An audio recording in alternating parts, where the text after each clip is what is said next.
Hey, welcome God, back. God bless America. Sunday. Must be Sunday at 1900 because TSP is on the air. It's I wish Sunday Fun Day. I wish I'd have thought. I'd told you I could play the national anthem on harmonica and ukulele, so I could have been. Uh, No, Yeah, that would have been absolutely, cool. absolutely. I don't Heck think I've yeah. ever heard it on a ukulele before. Yeah, Damn. ukulele and harmonica both. Um, Excuse me. Before we get started here, we're with Mr. Joey King. Hey, Mr. King, what's up, man? Hanging in there, man. Sure. Hanging in there. I want to give some shout outs. Our Patreon members, thank you, thank you, thank you. We have a sponsor. I'm going to play a little clip from our sponsor right now so Chaps doesn't have to read it Thank verbatim. goodness. Thank goodness.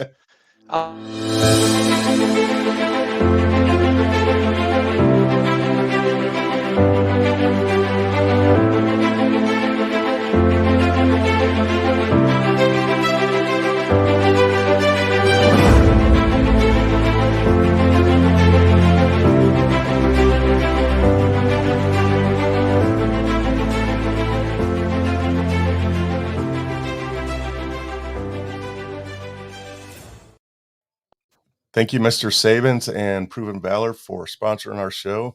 Thank you, Jeffrey. If anybody else out there is interested in being involved, we have a Patreon. We have many other ways that you can donate. We are a nonprofit.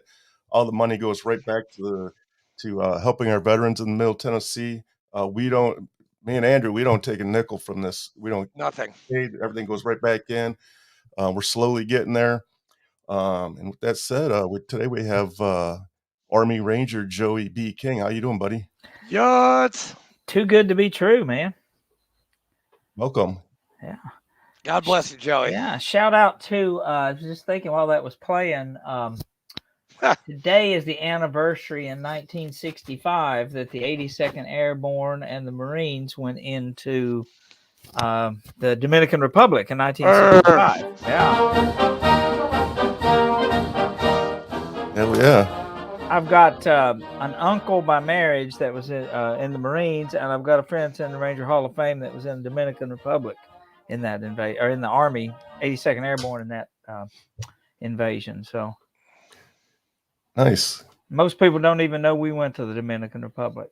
That's a first for me. Yeah. I didn't Really, I you didn't know it? No, Yeah. sir. Really? Yeah, April 24th, 1965. Wow. Yeah. Yeah. I was born a few months later. I was 3. I was not even. I wasn't even around. I wasn't even a thought in my dad's eye. I went to the Dominican Republic a couple years ago, but it was probably nothing like their trip to the Dominican Republic. I'll be going there on a cruise in October, and I can't wait for that. Yeah, it's amazing. So, Joey, why don't you introduce yourself? Yeah, who are you, Joey King? Sure.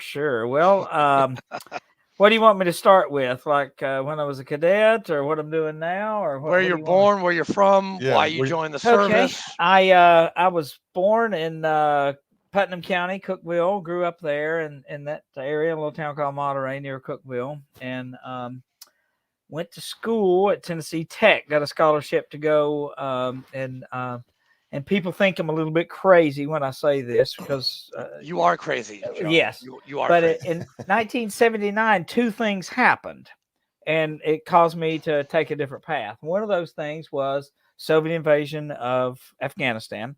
The other was the Iranian students took over the embassy in Tehran, and I stayed there for 444 days. As a result of that, Jimmy Carter reinstituted selective service, and my mother had heard from a coworker of hers that you could do ROTC your first 2 years without a commitment, and that counted towards your physical education because everybody had to have an hour of PE every week. I don't think people do that anymore when they go to college, but back in those days they did. And so she told me, she said, you probably should go check out ROTC because we may be going to war, and if you do, you want to go as an officer, not enlisted. So that's how I got into ROTC, and I did 2 years, without a commitment. I didn't need a scholarship or anything because I already had a scholarship. And then, coming around time to make a commitment my junior year, and decided to enlist, sign my contract, and I went on that summer of '83 to Fort Lewis for basic, what they call ROTC advanced camp. And then I was commissioned in 84 as an infantry officer. And I had already been to airborne and air assault school as a cadet. So got into the Army and went into infantry officer basic course. And I was the student first sergeant the whole time. So that got me an Army Achievement Medal or ARCOM. I forget which. But anyway, I came out with 2 medals when I got to my first duty station instead of 1, like most lieutenants. And so went to infantry officer basic course. And I know Andrew's going to laugh his ass off when I say this, but for the last 3 or 4 weeks of my infantry officer basic course, I would go down to the first sergeant's office for Pathfinder school. So, hey, you got a slot for Pathfinder school? No, I'll come back in a few days, sir. I'd go back every few days and check in. So I went in. He said, yeah, we got a slot open. So I was able to sandwich in Pathfinder school in between Ranger school and infantry officer basic course.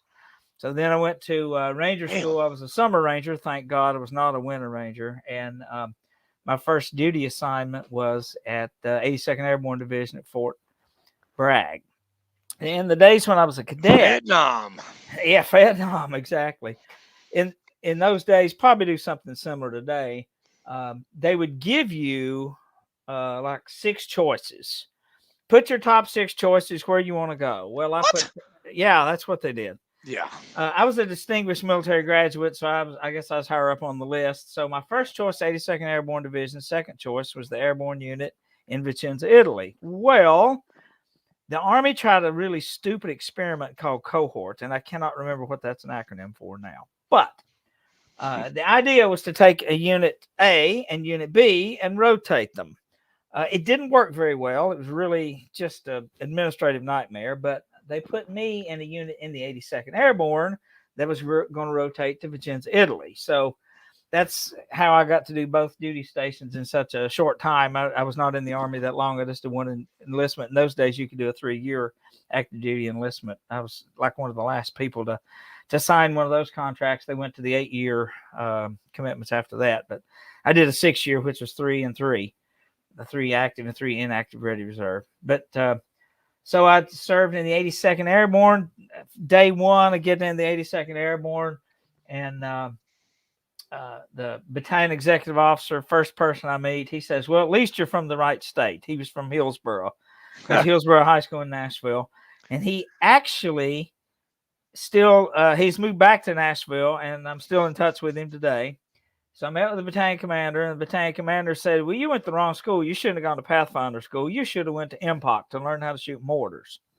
So I didn't think anything more about that, and I ended up going to my first platoon. You call it platoon command in the Marine. It's platoon leader in the Army. So I was had a rifle platoon, and I was we went immediately to Panama. Went to jungle school in Panama. Nice. When the Panama Canal Zone was still in U.S. hands, and so we it was 3 weeks. Got trained with some Canadian paratroopers that went with us, and 3 weeks down there, and that's really kind of a strange school for officers. It's really more of a sergeant's, E5 and E6 type leadership. We didn't do a lot, to be honest, sat around mostly until the last field problem, and listen to the radio and see all your squad leaders that were lost. It's basically what we did there. But anyway, got back to Fort Bragg and did my thing, and then orders came down, and I was going to mortar school, so I went back to Fort Benning, learned how to shoot mortars at Fort Benning. 60s or 81s? Both, actually. Nice. That's really interesting. You learn to shoot everything in the inventory, which at the time they had the 4 deuce, which I guess is probably replaced with 120 millimeter. But the big ones, yeah. At the time, they still had a mortar platoon at the company level, a 3-gun 81 millimeter mortar platoon. So what you would do is you would set what they called a wedge, which is just a wedge-shaped box. Put your mortars in there, and then you would station at what they call a stick. So a stick is one half of the aircraft, either the left side or the right side. So they put the mortarman at the very first people to go out. So they'd push the wedge out, and then the mortarman would go out right behind them and float down and try to catch the wedge and figure out where it landed, and then you'd break open the box and continue your mission. So we had the 81s and then transitioned to the 60s. And I was the last platoon leader when I got promoted to company executive officer. They got rid of that and went from a 3-gun platoon to a 2-gun section. So, but it went to the 60s and still the 60s today. They're so much more portable for paratroopers. It makes a lot of difference. So that was, and I was the company XO. By that point, we'd transferred to Italy and I spent 14 months in Italy before I got out. But we were a NATO unit, and we worked with all the rapid deployment forces throughout Europe.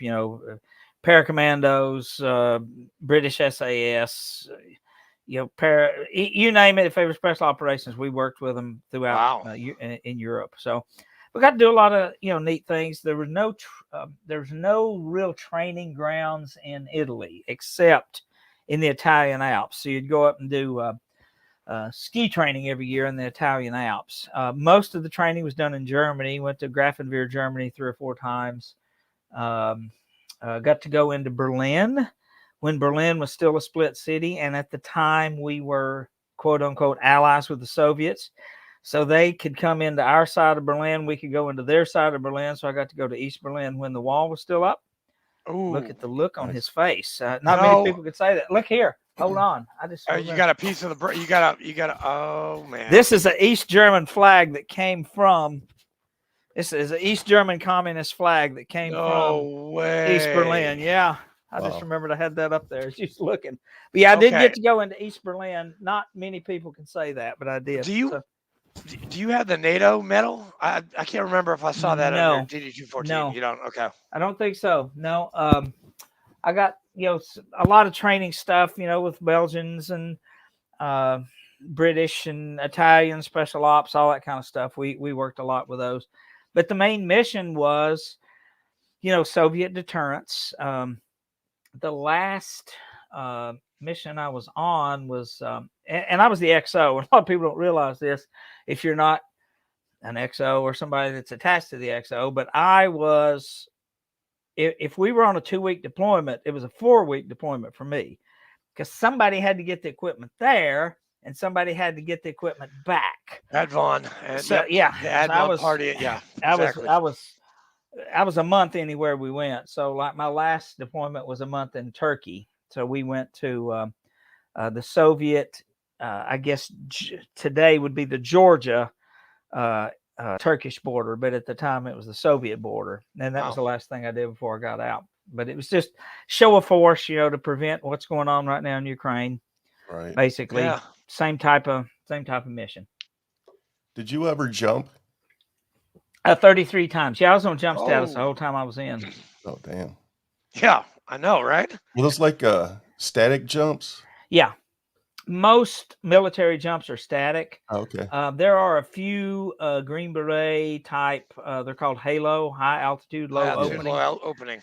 So there, I do have a friend of mine that he was a Halo team leader in Fort Campbell when he was Special Forces. We went to college together, cadets together, but there's not a lot of demand for it. Most stuff is static line. When you're jumping, like what? How high are you up? The lower, the better, because you're a target as you're floating down, right? That's true. Yeah. And I jumped the T-10. There's a modified version of the T-10 that we jumped, which is literally the same chute that they jumped into D-Day. It was modified to keep a few malfunctions from happening. But the problem with the T-10, the good and the bad, you hit the ground really hard. I never was on a battalion-sized jump where somebody didn't break something major, like an ankle or a leg or something like that, landing wrong. And the good thing about it is when they jump in, like when they jump Grenada, it was 400 feet. You don't have a reserve. There's not enough to deploy a reserve if your chute didn't deploy. and they jumped, 125 pounds of ammo, a MRE, and um, poncho. That was it for Grenada because you didn't need any cold weather stuff. But when they switched to the T11 about 10 years ago, the T11 is more of a square looking shoot. So if you see these guys today, it's more of a square rather than a round shoot. You do still hit the ground hard, but not, I'm told, as hard as you do if you had a T11.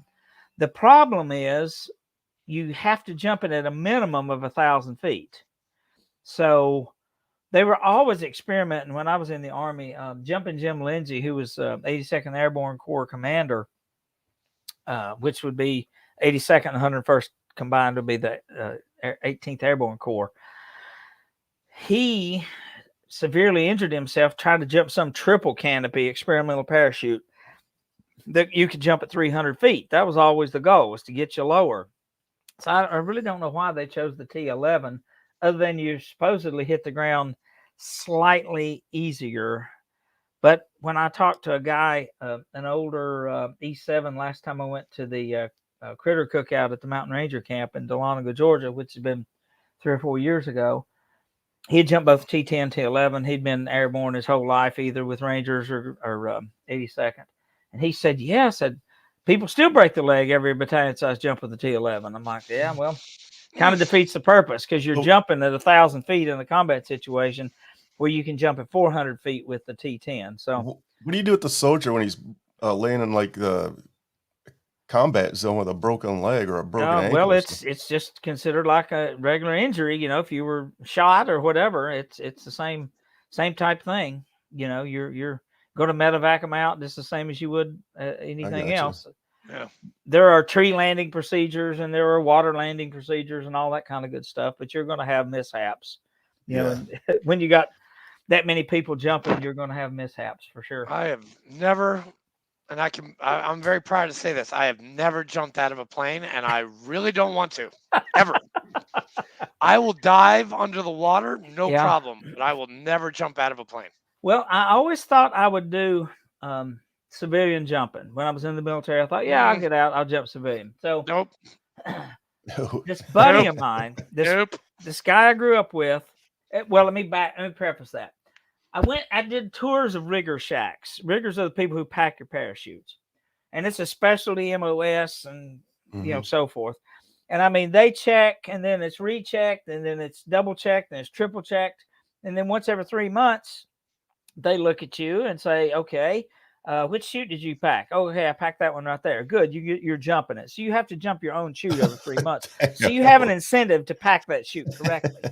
Yeah. So I was talking to a friend of mine that I grew up with soon after I got out of the Army, and he had taken up skydiving. And so I said, Doug, tell me a little bit about this. And he told me the prices, where you meet, and all this kind of stuff. And I said, oh, okay, so who packs the chutes? He said, oh, we pack them ourselves. I was like, you pack them yourself? Yeah. I said, have you been to school for that? No, we just pack them ourselves. So I never even had a desire to jump. Never. Those riggers made a believer out of me. And I think it's like one in 10,000 error rate. And I did see one of my the last jump I saw, a guy, he streamered in and pulled his reserve just in time. And when that happens, you immediately take that person and get them back up in the air to jump them again. So it doesn't play in his mind. Exactly. Yeah.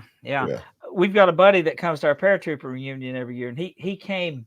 I left in like July of '87, and there was a replacement detachment. He was a PFC, came in like in December of '87, something like. We didn't know each other. We know each other through this paratrooper reunion, but him and a couple of guys that come to this reunion were jumping out of a helicopter. And when you jump out of a Huey, it's kind of interesting because the Huey had those skids, not the wheels.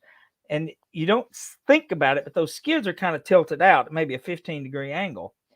When you're jumping, you have to put your butt as far outside the aircraft as you possibly can, and then push yourself out and jump because you don't want to hit those skids. So they were jumping a Huey. and you jump 6. And so the jump master will put one out one door and then point and put one out the other, one out. So you're going alternate out the door. He was the last one to leave, this guy was. And he got tangled up in the seat belt of the guy who had tucked the seat belt in beside him incorrectly. So he was dangling under this Huey. Oh my God. Yeah, see? Okay, that's it. You just said it. I don't want to do any of that. So the jump master, his immediate reaction is you got to look under the aircraft to see how stable that connection is, to see if you think you can land with that paratrooper or if you're better to cut him. So the jump master decided we're going to land the aircraft. And so they're descending. And I think he said they were at 3,000 feet, which is very high, but a lot of times you jump helicopters high just for Hollywood effect, have fun. And I said, Chris, were you nervous? He said, I was not nervous until I realized that if something gave way, my reserve wouldn't work. So that last 800 feet or so, he was really nervous going down, and they landed the helicopter. And he said his legs were like spaghetti. He immediately couldn't walk. Oh, man. But the first sergeant came over and loaded him back up on another Huey and got him straight up and out the door. That's just what you do. No. And if they refuse, they're off jump status. Nope. I'm with you, chaps. Nope. No. I'd rather fast rope. Do not sign me up for any of that. See, that fast rope thing came in after I left the military. Dude, I can fast rope like no other, man. I love that stuff. Like, see, that was the first military school I ever went to, and actually the first time I ever flew was in at Fort Campbell Air Assault School, and you'd always link up. You'd snap link in and rappel out. The fast roping thing came after I got out, and if you look at the Black Hawk Down mission, and the book and the movie, I love that movie. It all started when they were trying to fast rope out, and they shot a modified RPG, and the pilot was taking evasive action and tossed the Ranger out just as soon as he was grabbing for the rope, which would never happen if you were strapped Blackburn. Yeah, it was Blackburn. Yeah, in the movie. Mm-hmm. I remember that. It was the guy who played the elf in Lord of the Rings. Mm-hmm. That guy. Well, don't ruin it now. Now I'm gonna think of my ass of the elf. Wait, you've never wait. It's a good movie. You've seen Black Hawk Down, right? I have, but I've never seen the elf. You've never seen Lord of the Rings? Nope. No, I haven't. I'm not a sci-fi desire to guy. watch that. I'm not a sci-fi guy. Wait, dude, that was that's cinematic, excellence right there. Nah. I do have Black Hawk Down signed by Kenny Thomas. He did an autograph tour for something. Oh God, 20 years ago. Joey, you know JT Cooper, right? I've met him a few times. Yes, he was there. He was there when that happened. He was there.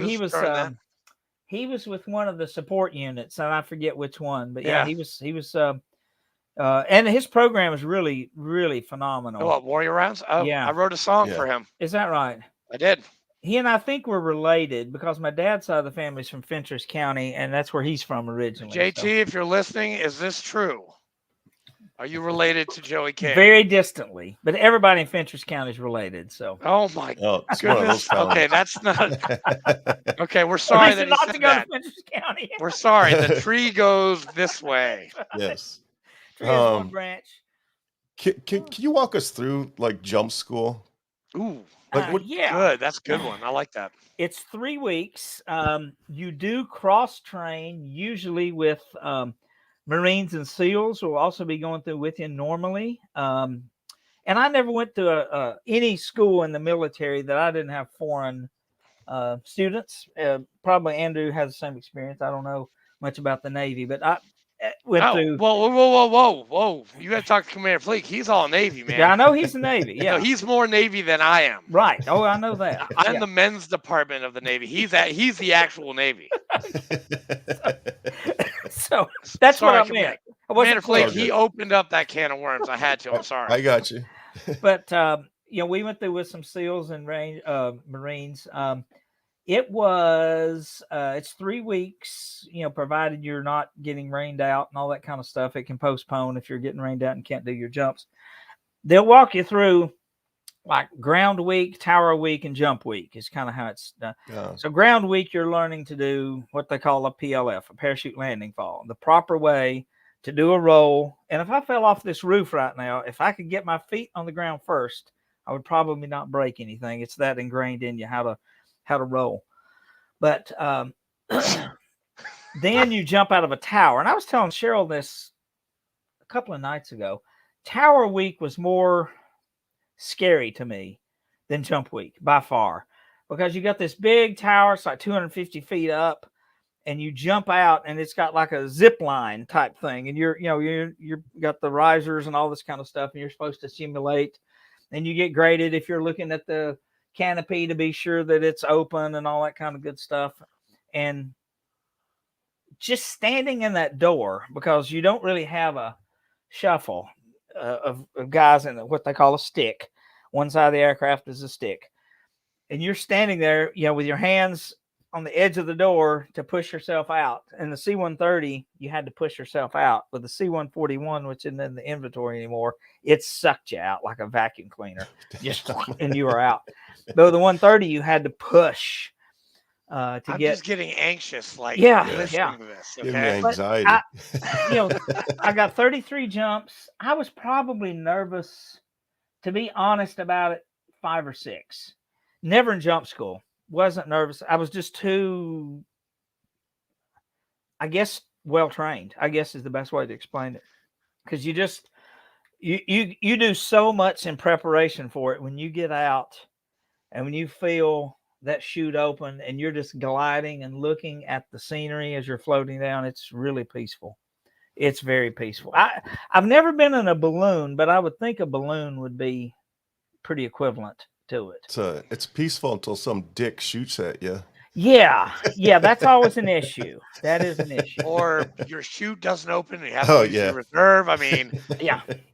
Now, hey, Joey, did you have I see on these movies like Act of Valor, or or the actual Navy SEAL movie by Michael Biehn, which is an amazing movie, with Charlie Sheen and all those guys. That movie was terrible. Come on, it's amazing. That was a great Navy SEAL movie. Now, Joey, do you guys have altimeters like on your wrist and stuff like that? No, that's a Halo thing. Okay, that's a Halo thing, because the highest I ever jumped was probably 3,000 feet. I never had to use oxygen. Yeah. And I don't know at what altitude you have to use oxygen, but that's when you would use what you're talking about. Okay. It's on your wrist. You never had to use that big machine with a fan underneath you where you're just like, oh, no, I want to do that. I want to do that. I'll do that. I would do that. No, never, nothing that fancy. Sky Zone. That's right. Sky Zone. Yeah. I definitely want to try that out, man. That sounds a lot safer than actually jumping out of a plane. And so, when did you know you were going to be a Ranger? Like right from day one? That's a good question. I got in, and literally my best friends in the world are these Ranger guys that I met as a cadet. Matter of fact, going to a wedding this weekend for one of them's daughter, and 4 of us will be together. And Dan Cameron, who you will meet, Andrew, he's one of our charter members for the. Is that the guy you were talking about? Okay. Yeah. Good. He's not a Ranger, but he's the best leg that ever was. I mean, he's a great guy. But okay, hold on. Yes. Backtrack. Yes. For people that don't understand. Yes. What the hell is a leg? A leg is someone who is not airborne qualified. Someone who is not airborne qualified is a leg. And that's pretty much it. We don't really say that about Marines too much, because you guys are pretty good guys. But when you look, thank you, he's a leg. Thank you, sir. He's a leg.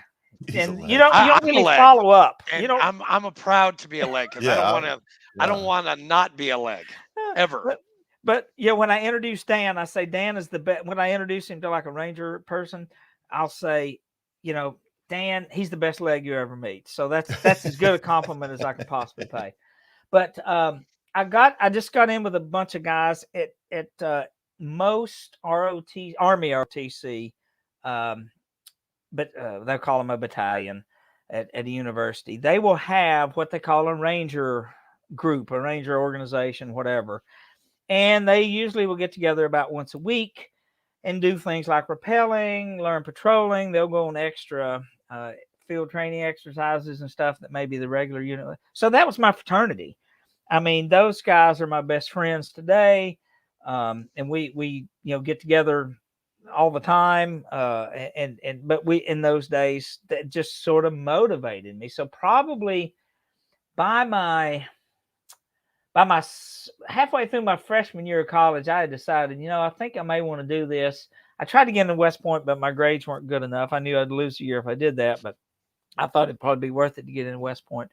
But my especially math, I suck in math, so it wasn't good enough. So, did the ROTC thing, and by the second year, you're kind of having to decide, do I want to make this, do I want to sign the contract or not? And when I signed the contract, I knew that I want to be an infantry officer, and I want to go to Ranger School. So that's what I ended up doing, and went to Airborne School, Air Assault, Pathfinder, Ranger, and Jungle School, and MPOC. Learned how to shoot a mortar. It's called MPOC.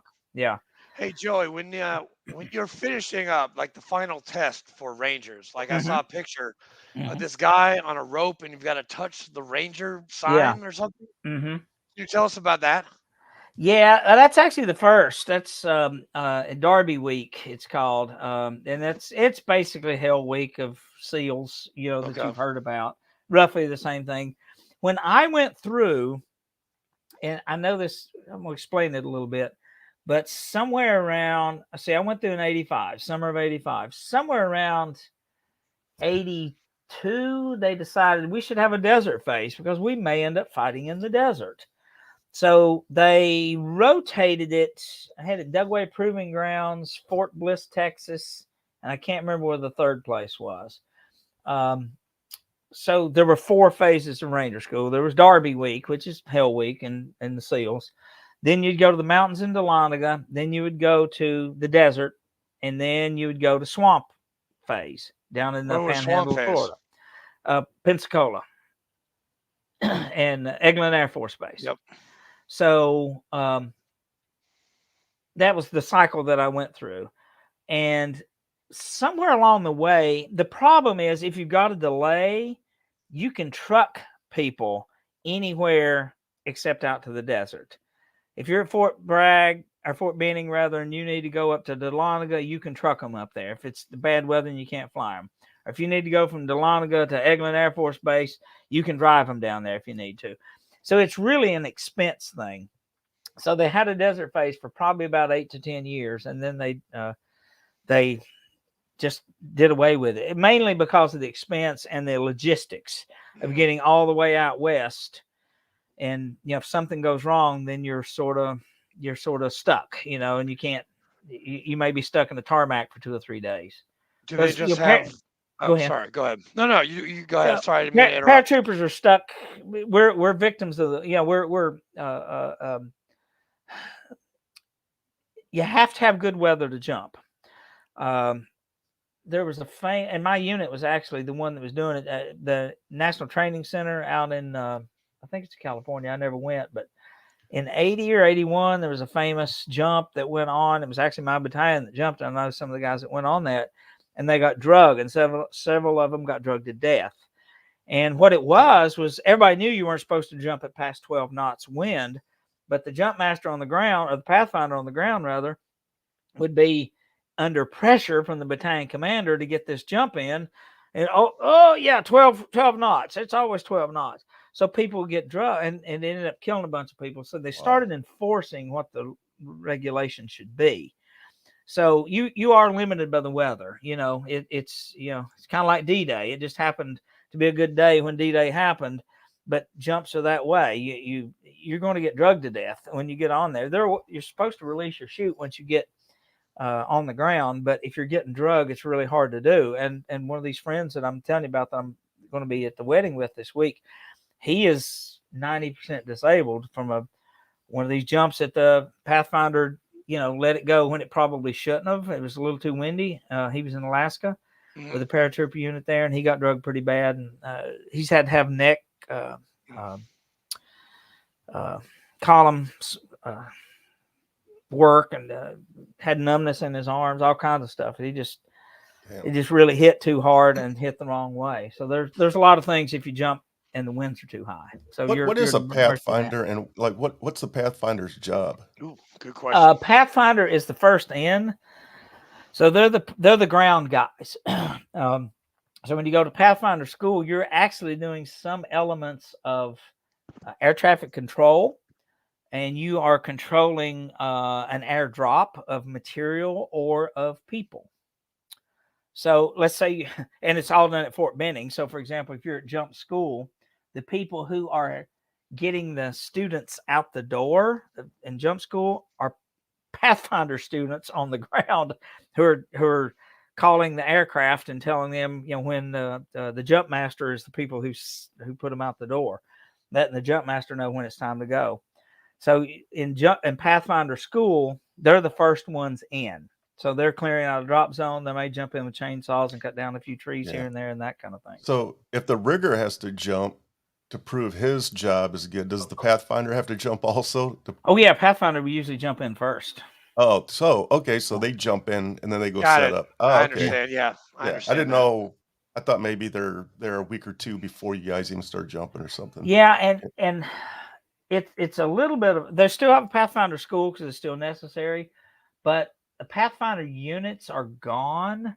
And I don't know this, but there is something equivalent to that in the Rangers, and I believe that they figure that they'll probably never need a mission that's bigger than the Rangers couldn't handle, Pathfinder wise. So, but like, sounds like our Anglico guys. Yeah, as a friend of mine that runs a nonprofit that started here, but he's out west now. Justin, if you know Justin, and he was Justin with who? Matichek. I don't know. I Okay, thought you were talking about another guy that I know, but okay. thank God you didn't talk. Thank God you didn't say Oh, that that guy. name. Thank God Justin, you didn't say that guy. Excuse me, guys. I got to go turn on the light. It's getting too Okay. dark in here. Hold on. Yeah. But yeah, Justin was with the 101st Pathfinders over in I think Iraq. It could be Afghanistan, but the Pathfinder units used to be assigned to like the 101st and 82nd, and they were a separate company. But I think they have disbanded those in favor of just having. There's kind of a special operational unit within the Rangers that does a lot of that kind of stuff. So I guess they figured that they'll never have a mission bigger than the Rangers can handle. So there's still a Pathfinder school and learns different things, but yeah, it's pretty fun. All right. I have a couple pictures I'm going to put up. I want to Okay. I'm going to have you explain them to me. Okay. Or to us. Okay, that is the day I graduated Ranger School, and that's my dad on the right and my mom on the left. And Mom is still with us, lives in Murfreesboro. Oh, right on. Hi, Mom. That was in July of 87. Or excuse me, 85. July. What were your dates? 84 to 87. Okay, so we're very similar. I was active duty 85 to 88. Okay. All right. So you signed a 3-year enlistment too. Yeah, I was a 3x6. Yeah. Yes. Yeah, me too. And that's the day I got commissioned at Tennessee Tech. Again, Mom and Dad. That was in either, it may have been both in the local Cookeville paper and the school newspaper. They were pretty good about covering that kind of stuff. Yeah, right on. You look all serious. Oh, I was. Still got the same haircut. Very serious. That is the last mission I was on the Soviet-Turkish border. You drinking beer? Yeah, I don't drink anymore, but in them days I did. That's me in the middle. The guy on the left was my right-hand man, and I linked up with him. Unfortunately, he died very early at 53 from Alzheimer's. He was from the Cincinnati, Dayton area, and I was able to link up with him a few months before he died. And the guy on the right was our first sergeant. And he was a Mohawk Indian from cool. New York. Yeah. Nice. I don't know what I don't know if anybody knows what he's doing now, if he's even still alive. I don't know. That would have been in July of 87, June of 87, something like that. It's very cool. I get I get together with my guys too every once in a while. We're actually meeting up in Chicago in a couple weeks. I can't wait. Yeah, you Sweet. are. You're going to that retirement ceremony, right, Commander? Yes. Yep. Yep. And we're all going to a Cubs game. I'm pretty excited about it. Paulie Freeman, he's going to a Cubs game. Yep. So you probably did basic training up there, right? I did. Yes, sir. Yeah. I've got a friend that did that. I haven't seen him since he went to basic training, but I'm real good friends with his brother. And he went to basic, met a girl, Chicago girl, went out to Adak Island, Alaska. Ooh. I think after about a year, got homesick for her. They got married. So they spent their honeymoon on Adak Island, I guess. And then when he got out, he was one of those 3x6 guys, I guess. And he got out as an E3 or 4 and then moved back to Chicago and been there ever since. Yes. There's probably a lot of stories like that. Guys in basic Oh, meet yeah. Chicago girls. Yes. So every time our ship or anytime the Navy pulls into like a port like Perth, Australia, we always lose a handful of guys because they fall in love and they're like, "See you later, America. I'm staying in Australia." We lost one guy in Malta to Yeah. a girl. Damn. Really? We lose them in the Philippines and in Australia. Didn't get to go to the Philippines. Almost. Okay. Yeah, I didn't go much in the Pacific at all. I mean, other than being, vacation to Hawaii. That's about it. Hey, Yeah. so Joey, what are you doing now? I mean, what gets Joey King's clock ticking? Well, veteran wise, a lot of different orgs. I'm running for commander of the U.S. Army Ranger Association, Middle Tennessee. So that's Hoorah. next month.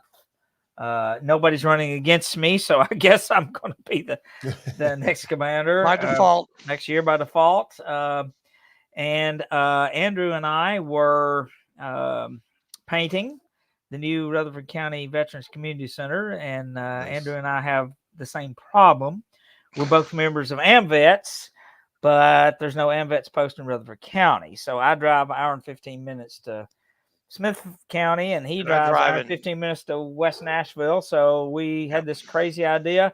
Let's start an AMVETS post. So to start an AMVETS post, you have to get 10 new people, which we have done. We have submitted the charter paperwork. We've got yeah, they'll get it next week. Yeah, right. Yeah, it's mailed or will be mailed. It's in the mail. It's in the mail. It's in the mail right now. It's in the mail. So we have gotten incorporation paperwork. Once we get that finished, we'll get an EIN and a bank account, and we will be, I think, the first official group to actually meet in the new Rutherford County Veterans on May 5th. May 5th. So how does one join this post? That's really good. There are 2 ways to join. There we go. We got another one. So you can go to amvets.org, and once you get what they call a MAL number, that is member at large. Once you get that, give it to me and we can move you into the post. Yeah. Or if you're already a member, which we met a guy today from Shelbyville who is going to transfer into our post. I've got to fill out the paperwork. He's talking about Dave Rogers. Yeah. So we're going to get Dave transferred in. So there are a couple of ways. We've had, they're not real picky, I guess, about geographics, because a guy that I've known since 1983 lives in Las Vegas. He said, I want to be a member of your post, signed up as a life member, and he lives in Vegas. So as long as you get 10 new members and you can assign them somewhere, and there's no post in Nevada.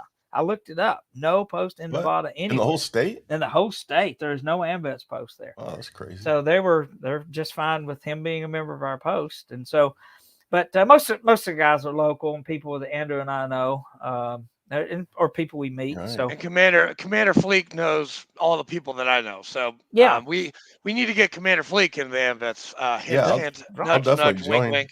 I will go on the website this week and I'll sign up, and then I'll get you my number. Yeah, once you get that MAL number, we'll get you transferred in, and hopefully by the time of our first meeting, supposedly either the state commander and or executive director is going to come and hopefully get our charter at least in progress. When we have our first meeting, we'll do a an election.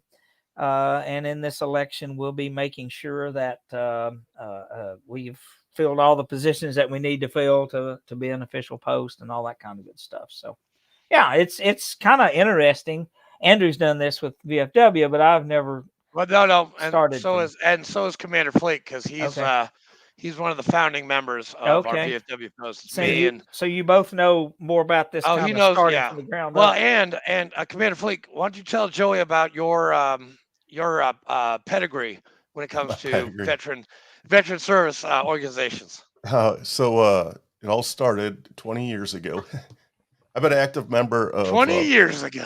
I've been an active member for about 20 years. My son's 21, so 20, somewhere around there. And I'm in all these organizations that I'm going to mention. I went through the chairs and officers and all of them, all the way up to commander, to the American Legion, the VFW, 3 different VFW posts from Dearborn to Middle Tennessee, the Dearborn Allied War Veterans Council, Catholic War Veterans. So I've been around for the last 20 some years. Through my work, I was named Dearborn Veteran of the Year in 2011. So we've done some cool stuff. Hoorah, or hooyah, whatever. Yes, good job.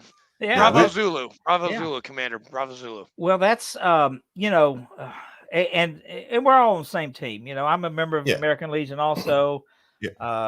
So, and I'm kind of like Andrew in a way. I'm having to start to turn down stuff that I would really like to do and would really be good at. I just don't have time. Right. Because about my ROTC Alumni Association, or my ROTC detachment, started a alumni association a few years ago, and one of the members of the board died, and they asked me to be on the board, and I was just like, oh, I just can't do it. And now, this popped up after that, so I really couldn't do it. So it's tough to say no. It's tough to say no, but you have to say no. I'm sure. Hey, I did it. I did it last week. So I'm not going to say what, but I did say no to it. So yeah, the same way I had to say no to something last week that I know I'd be good at and know I would like. But you only got so much time, And so, I need sleep. I need more sleep than I'm getting now, because I'm not. By the way, I read the email today from Commander King. Oh yeah, very exciting stuff. There's a chance that we may get our All-American. Everybody's on. Everybody loves the idea. It's just convincing the correct people. I don't want to jinx it or anything, but we did get all. We did get all state. Yeah, we got all state. But what matters to me more than anything is that they recognized it and they know the work that we've done. So if we don't get it, I'm still, I'm not going to lose sleep over. I'm still proud that they know the work that my guys have done. We did that in like 7 months, man. Yeah, we got all the prerequisites done in 7 months. Yeah, that's what's holding us back from getting the All-American, because we did it so fast. It was a brand new post, and we did it too fast. They couldn't keep up. Yeah, it kind of hurt us. You have but it's okay. I mean, Commander Fleek, he did a great job this year, and he passed the baton to me, and I just hope to do him proud. That's and I'm a firm believer in this. If you're not recruiting, you're going to die as an organization. It's just that simple. We got Mr. Recruiter here. Most people, you have to admit, you guys have done this as long as I have or longer. You know that it's probably about 40 before a guy's or a girl is going to join a veterans org.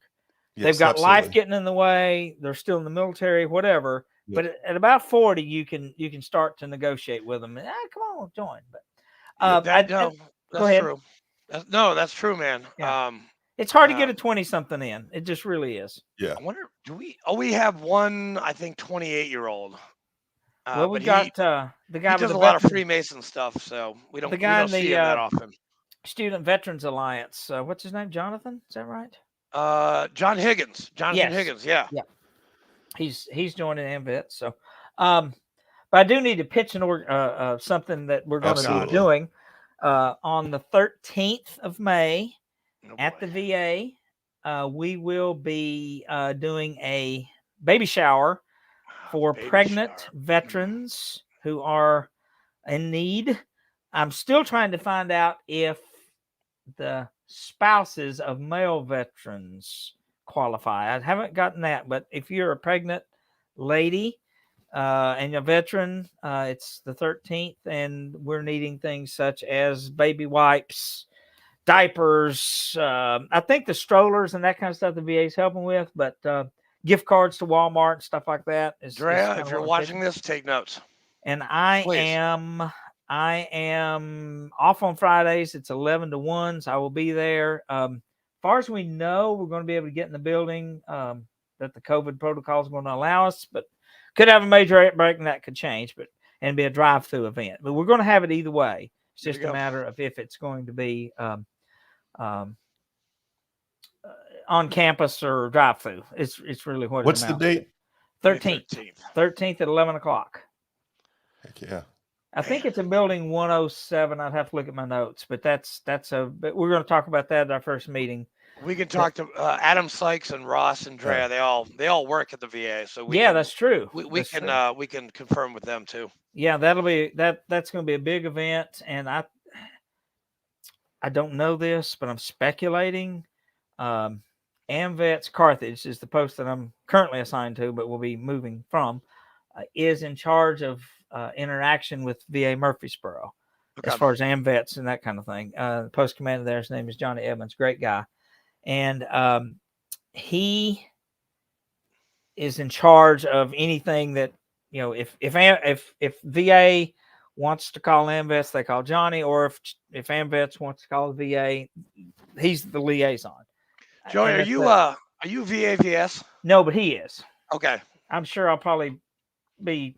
I'll probably see him on Tuesday because we got a Zoom meeting on Tuesday for our quarterly thing. Johnny Edmonds, he's an awesome dude. But anyway, I'm assuming that Smithville has done it for years, and it's been recently handed off during the COVID to Smith County, Carthage. And I'm assuming now that we will soon have a approved AMVETS post in Rutherford County that will fall to us at some point in the not too distant future. So that's probably something that we'll be doing for the whole. And it's pretty neat because I've seen people, like, they have a barbecue there once a quarter, and they do bingo once a quarter, and they do a state visit to the retirement home once a quarter. So there's usually three events that 3 or 4 events that you're doing. But anyway, I've seen people come as far away as Polk County, which is down on the Coe River around Chattanooga. I've seen AMVETS members come all the way from there to cook out hamburgers and hot dogs for veterans. So it's a good program. I mean, as far as I'm concerned, all the big 6 veterans organizations are great. I'm not downgrading any of them. Whatever floats your boat. There's going to be differences in a post or in a city.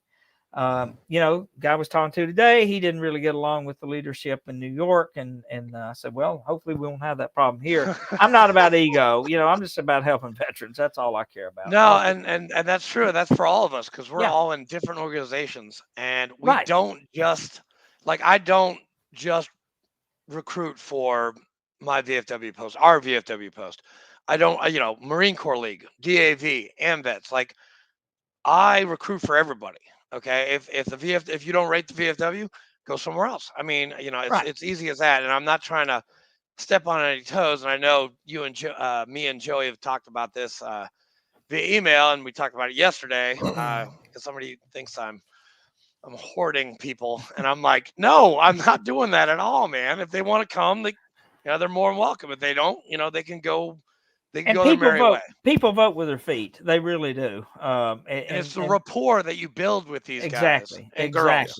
Exactly. Because they'll follow whoever, if you call them back, if you actually remember their name. I mean, that means a lot to some people. It does. Yeah. And doing those kinds of things really, really, really helps. And I don't care what kind of post you're in, American Legion, VFW, Marine Corps League, whatever, doesn't matter. You got to do it's a people game, and and I like the slogan that AMVETS has, and they've all got something similar. AMVETS is Veterans Helping Veterans since 1944, And that's a great slogan, and that's what we're about. And May 13th, that's what we're going to be doing. And like I say, hopefully we can find out here in the next few days if the wives of veterans that are VA patients can come. I don't know that yet, but for sure, needy. Hey Joey, pregnant veterans. while we're on that conversation, Uh-huh. do you have any relatives that served overseas?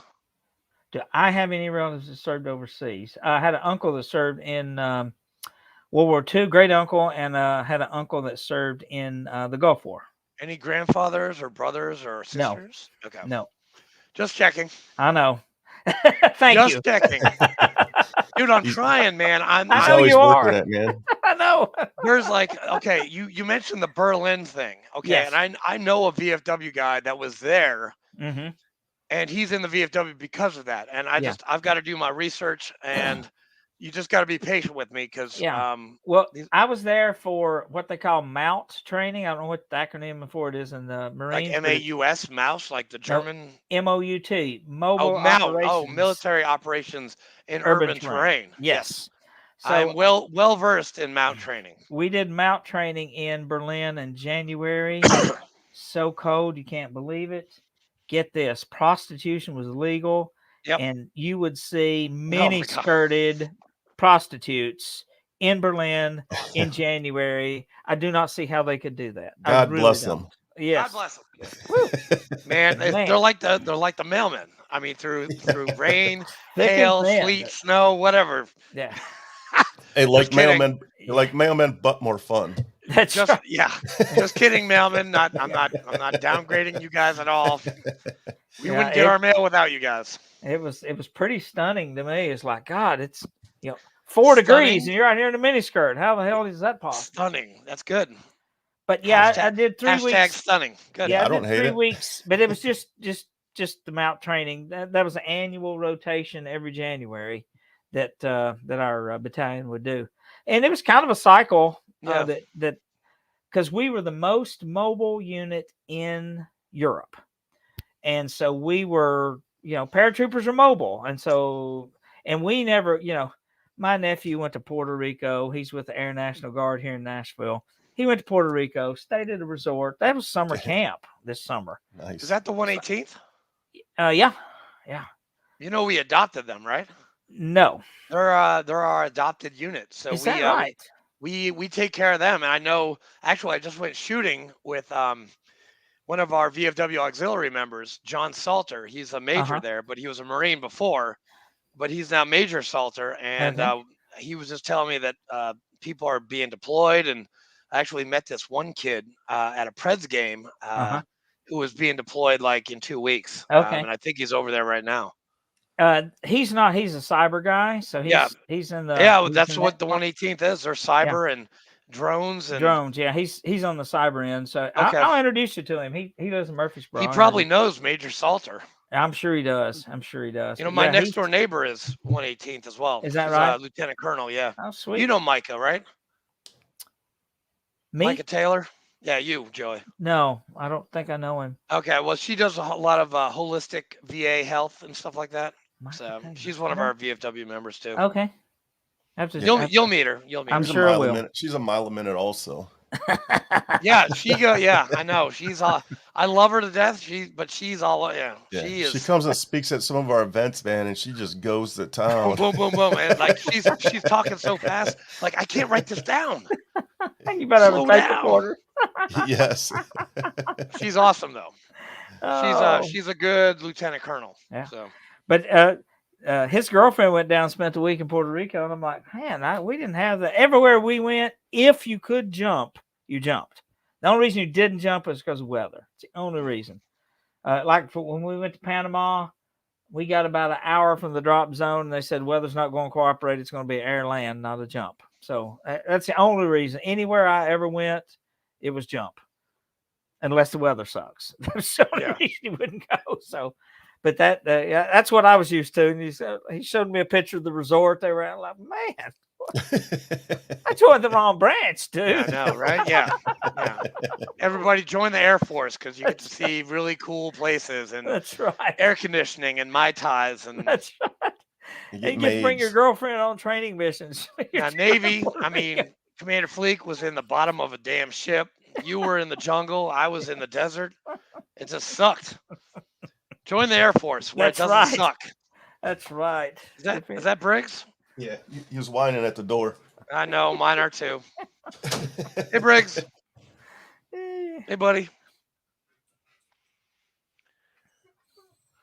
Yeah, he's a knucklehead. All right, man. Well, we're a little bit over an hour, so we try to keep it about an hour. Yeah, thanks, Joey. All right. Thanks for Enjoy coming on, guys. Thanks for your service, man. Thanks for everything you do. You're Thanks, man. welcome. As soon as I get a second, I'll join the AMVETS and I'll send you over my info. Yeah, and I'll do the paperwork. Get you moved over. Heck yeah. All right, Sounds like a man. plan. Hope we can see you on May the 5th. May the 5th, yeah, 1830. for our first meeting. That's right. First meeting at the new community center. May the 1830.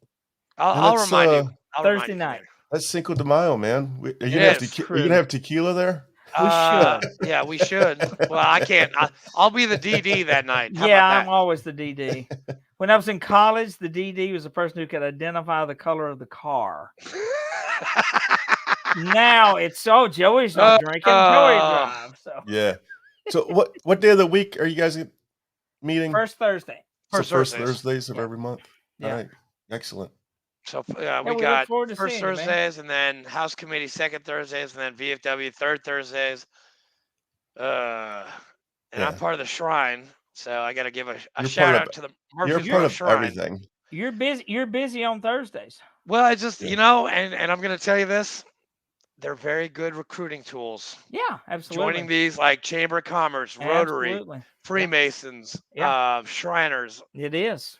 They're veterans everywhere, and I'm trying to get all of them because that's right. Because by the way, we have like 345 people left to get for the state of Tennessee before we get 100%. By the way, when do we get our bling?